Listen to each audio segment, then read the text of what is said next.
Sebenarnya seorang penolong pegawai perubatan ni dia lebih banyak mendominasi pada bahagian-bahagian kecemasan lah. Okay, kalau korang pergi ke kecemasan di hospital, okay, kebanyakan MA lah yang ada di situ.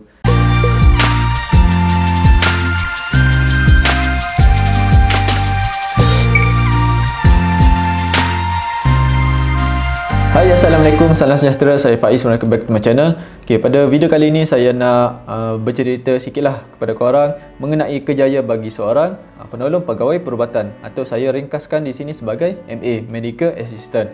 Okay, sebenarnya saya lihat apa yang saya perhatikan, masih ramai lagi rakyat Malaysia ni tidak kenal ataupun tidak tahu mengenai penolong pegawai perubatan ni.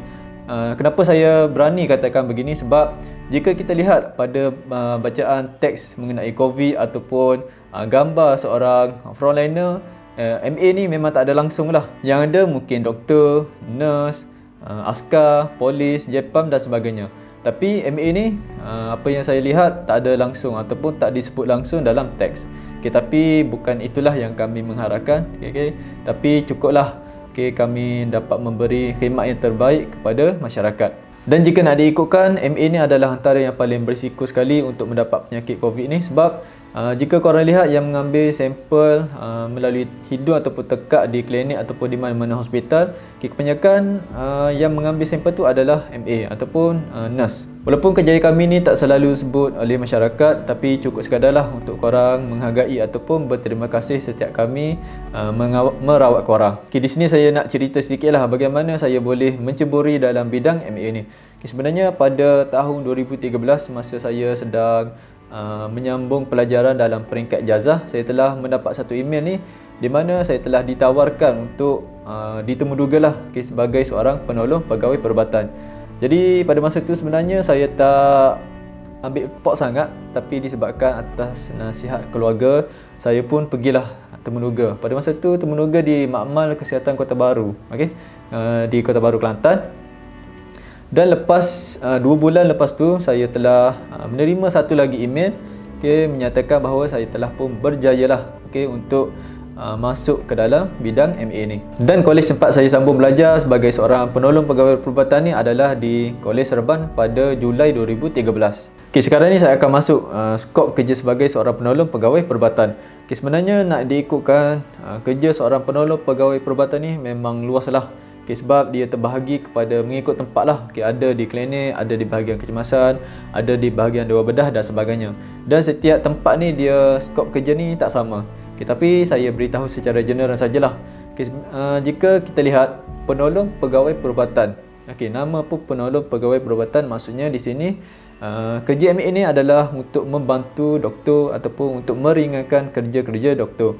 Sebagai contoh, jika ada seorang pesakit datang ke klinik dengan berlaku pendarahan, contohnya di bahagian lengan, dia terkena pisau dan tidak berlaku pendarahan yang banyak, jadi MA ini akan akan buat cara bagaimana untuk memberhentikan darah tersebut. Tapi jika berlaku pendarahan yang banyak ataupun dipanggil sebagai hemorrhage, itu adalah di luar bidang kuasa seorang MA, dan MA perlu merujuklah kepada doktor untuk menyelesaikan masalah tersebut. Sebenarnya seorang penolong pegawai perubatan ni dia lebih banyak mendominasi pada bahagian-bahagian kecemasan lah. Kalau korang pergi ke kecemasan di hospital, kebanyakan MA lah yang ada di situ. Selain itu juga MA ni berperanan lah sebagai seorang ketua pasukan ambulan, di mana jika korang lihat ada ambulan di atas jalan raya tu, di dalam ambulan tu akan ada seorang penolong pegawai perubatan. Dan disebab itulah kami dilatih untuk mengendalikan kes-kes kecemasan. Apa-apa saja kes memang kami akan menjadi frontliner terlebih dahulu. Contohnya seperti kes-kes kemalangan yang teruk, kes-kes orang ditimpa bangunan ke, orang yang lemas ke, memang kami akan menjadi seorang frontliner terlebih dahulu lah. Sebelum sampai di hospital tu, kami perlu membuat ataupun merawat sebagai merawat secara kecemasan untuk sebelum tiba di hospital tu. Itu adalah tugas-tugas seorang MA yang boleh saya beritahu. Mengenai gaji. Mengenai gaji seorang penolong pegawai perubatan ni, saya beritahu gaji awal lah. Gaji awal-awal kalau korang baru masuk bekerja. Gaji permulaan bagi seorang MA ni adalah gaji basic adalah 1,700 RM97 kalau saya tak silap. Tapi bila dicampur dengan pelbagai allowance boleh mencecah sehingga RM3,000 lah. Dan seperti yang telah kita sedia maklum, kalau kita kerja dalam kerajaan ni, dia ada kenaikan gaji tahunan. Dalam penolong pegawai perubatan ni, gaji kenaikan untuk setahun adalah sebanyak RM145.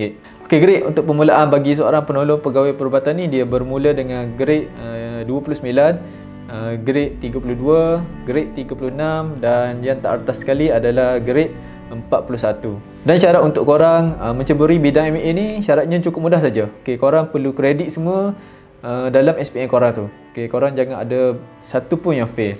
Itulah sedikit yang saya boleh kongsikan kepada korang tentang kejayaan sebagai seorang MBA ni. Sebelum korang decide untuk menceburi dalam bidang MBA ni, korang perlu bersedialah dari segi mental dan juga fizikal. Sebab kerja sebagai seorang MBA ni memang tugas yang agak berat jugalah, sebab kita ni tugas kita menyelamatkan nyawa orang. Jadi macam-macam boleh jadi. Dan juga korang juga akan menerima pelbagai kecaman daripada masyarakat di luar sana tu. Baiklah, saya rasa setakat itu sajalah dulu video perkongsian saya pada kali ini mengenai kejayaan bagi seorang penolong pegawai perubatan. Kalau korang berminat untuk menceburi bidang ni, korang boleh mengisi SPA 8. Nanti korang boleh pergi ke laman web SPA 8 dan korang boleh isi di situ. Baiklah, jika korang rasa video saya ini bermanfaat untuk korang, jangan lupa untuk klik like, share dan juga subscribe pada channel ini.